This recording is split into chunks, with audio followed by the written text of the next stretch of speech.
fresh in the summer, but our whole year's supply of vegetables. So you need a bigger garden than you would have in 2010 when most people buy their winter vegetables at the store or the farm. Although Mrs. Brooks' recipe, even though she was the head of the Abolition Society, she did not use in the original recipe. Today we were just doing it to discuss those facts. I don't know for real whether what the Freeman family stands on slavery. Sure. It was certainly a very controversial subject at the time. Wow. What kind of cake did you make? We made a Brooks cake today, named after Mrs. Brooks, who was the secretary of the Concord Ladies Abolition Society. And she, this was served at their meetings, and I think later I was told she sold some of them at fairs to get money for her cause. And we are, in the spirit of her, endeavor, today we are making.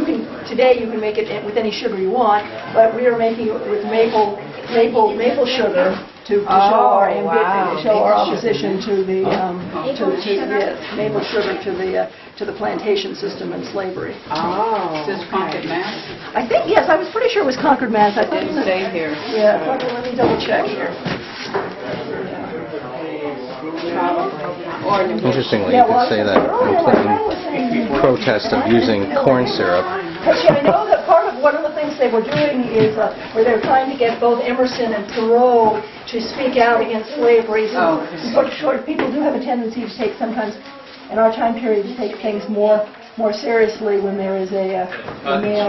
Split in half, soaked in water outside, and then we're just that makes it more flexible.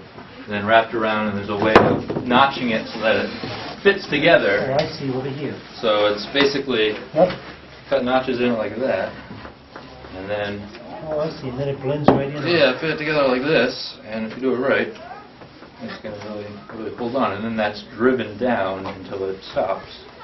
And it's the pressure of the hoop that's going to hold it together. And for some large barrels, like beer barrels, they use iron hoops, but for most of the small things, you use the wooden hoops. So right now, it's my joiner plane, and like I said before, just using this to get the sides of the staves angled correctly. And I do this very carefully.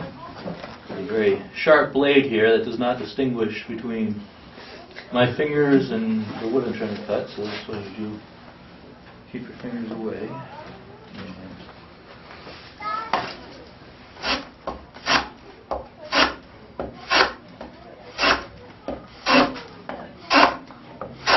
Now I'm starting to, I can take some more.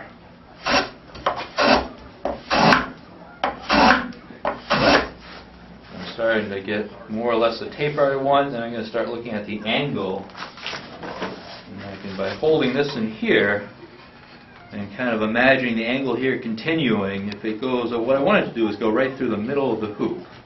And this one is going more this way, and that means I need to basically make that angle steeper, so that when everything fits together, I want them to come together and make something that is theoretically watertight. We'll see about that. Angle into this, which is hopefully going to improve that. And a little bit more.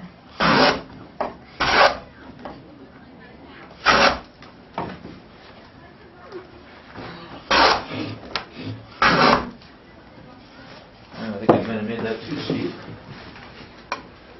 Yep. This is one of the trickier parts.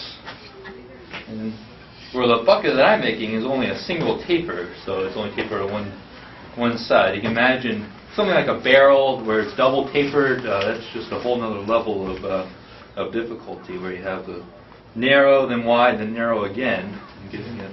You say it's single taper on one side, so the other side is square. And what part is it?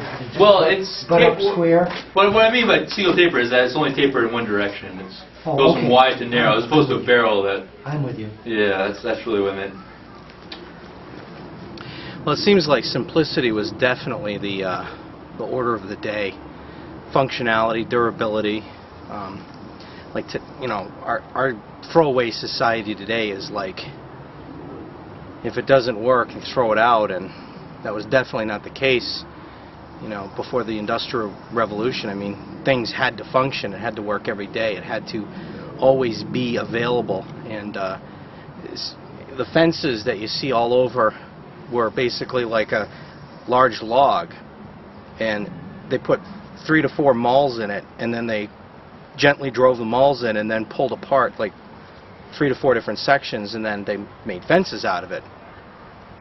And the fence had to last, but fence repair was also a pretty common practice. And now we've got like these prefab garbage, and even the sawmill, the equipment in the sawmill, and the various, you know, the equipment people had just around the house had to last. And it wasn't a matter of convenience, it was a matter of survival. And so our like consumer-based system has definitely led us to a place where the stuff that they're making is designed to fail because they want us to buy more, and they want us to always have to return to them. And it's just like, wow, you know, I mean, how did we go like 150, 200 years ago from one extreme to the exact opposite, you know? We went from a society of people that could literally take care of ourselves. It wasn't a matter of making money, but it was a matter of making things and supplying certain materials ourselves, you know, so we could survive. And now it's just like, you know, you look around at a place like Old Sturbridge Village and you're just amazed that we've gotten to this point, that we have become this society that it's just, how much crap can I buy? It's unbelievable. So I'm learning a lot today. Learning a lot about America's past, and it really does contrast with what we're living in 2010.